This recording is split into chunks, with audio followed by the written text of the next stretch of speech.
안녕하세요. 손으로 푸는 통계입니다. 우리는 표본 분산의 분포를 유도하고 있고요. 오늘은 5번째 시간입니다. 우리는 표본 분산의 분포를 구하기 위해서 표본 분산의 정의로 출발을 했습니다.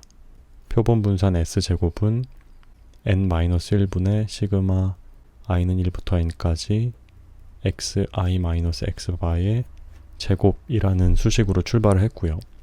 표본 분산의 정의를 이용해서 이런 수식을 유도했습니다.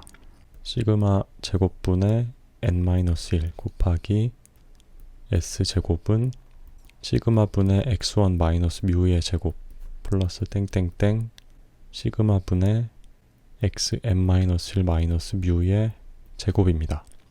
여기 있는 각각의 항들은 표준 정규분포를 따르는 확률 변수의 제곱을 의미하고요. 이 항의 개수는 n-1개입니다. 따라서 여기 있는 우변의 항은 표준 정규분포를 따르는 확률 변수의 제곱을 n-1번 더한 것입니다. 그리고 이렇게 표준 정규분포의 제곱을 n-1번 더한 확률 변수의 분포는 자유도가 n-1인 카이 제곱 분포입니다. 우리는 지금까지 자유도가 1인 카이 제곱 분포를 유도했는데요. 자유도가 1이라는 것은 이 n-1이 1이라는 것을 의미합니다. n-1이 1이 되려면 n은 2가 돼야겠죠. n이 2라는 것은 표본의 크기가 2라는 말입니다. 위에 있는 식의 양변에다가 n에 2를 넣어주겠습니다. 그러면 시그마 제곱분의 1 곱하기 s제곱은 시그마분의 x1-뮤의 제곱이고요. 여기 있는 우변이 자유도가 1인 카이제곱 분포입니다. 우리는 자유도가 1인 카이제곱 분포의 분포함수를 유도했었습니다. 여기는 우변을 y라고 놓고 유도했고요. 유도한 결과 y의 분포함수는 루트 2파이분의 1 곱하기 2의 마이너스 2분의 y 곱하기 y의 마이너스 2분의 1승이었습니다. 이제 이 분포함수의 그래프를 그려볼 건데요. 그래프를 손으로 그리는 것은 어렵기 때문에 R을 이용해서 그릴 겁니다. 여기 RStudi오에다가 미리 코드를 짜놨고요. X는 시퀀스 함수를 이용해서 0부터 4까지 0.01 간격으로 생성을 했고요. Y는 dchi2라는 함수인데 카이 제곱 분포의 확률 밀도 함수입니다. 여기다가 자유도를 입력하면 되고요. 자유도가 1인 카이 제곱 분포입니다. 그리고 플랫 함수를 이용해서 그래프를 그렸습니다. 그리고 타이틀 함수를 이용해서 그래프 제목과 xy축 이름을 입력했고요. 여기 있는 cx.lab과 cx.main 옵션은 cx.lab은 x축 이름과 y축 이름의 크기를 설정해 주고요. cx.main은 여기 있는 그래프 이름의 크기를 설정해 줍니다. 그리고 박스 함수를 이용해서 그래프의 둘레 색을 설정을 했습니다. 네, 그럼 코드를 이렇게 실행을 시키게 되면 오른쪽에 카이 제곱 분포가 그려지게 됩니다.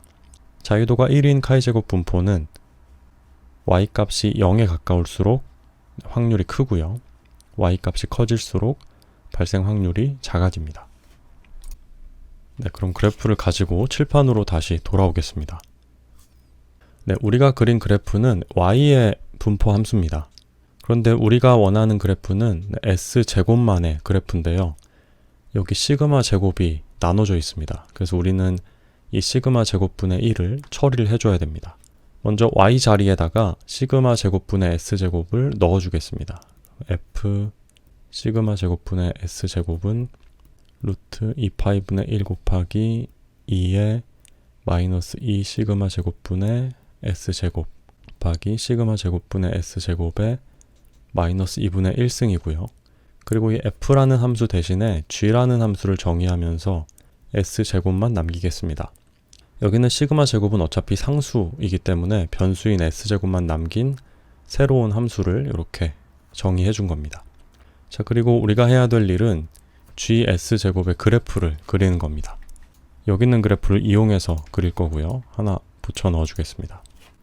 자, 그리고 이 y 자리에 y를 지우고 s제곱을 남길 거고요.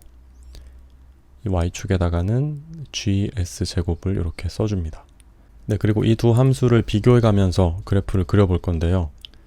여기는 y자리에 1이 들어간다는 것은 이 s제곱 입장에서는 s제곱 자리에 시그마 제곱이 들어가는 겁니다. 시그마 제곱이 들어가면 약분돼서 1이 되죠. 그리고 여기 있는 우변의 값은 동일합니다. 그래서 우리가 이 1 대신에 시그마 제곱을 넣어주면 이 시그마 제곱일 때의 값은 그대로 사용을 해줄 수가 있습니다. 그리고 y가 이번엔 2라면 이 s제곱 자리에는 2 시그마 제곱이 들어가죠. 그래서 이 2 대신에 2 시그마 제곱을 넣어주면 마찬가지로 이 값도 그대로 사용해 줄 수가 있습니다. 같은 원리로 3 시그마 제곱, 4 시그마 제곱으로만 바꿔주면 이 fy의 그래프를 gs 제곱의 그래프로 우리가 바꿔줄 수가 있는 겁니다. 그래서 최종적으로 얻은 그래프는 요 그래프고요. 여기는 말을 이제 지워주고 이렇게 바꿔주겠습니다. 크기가 2인 표본 분산의 분포입니다.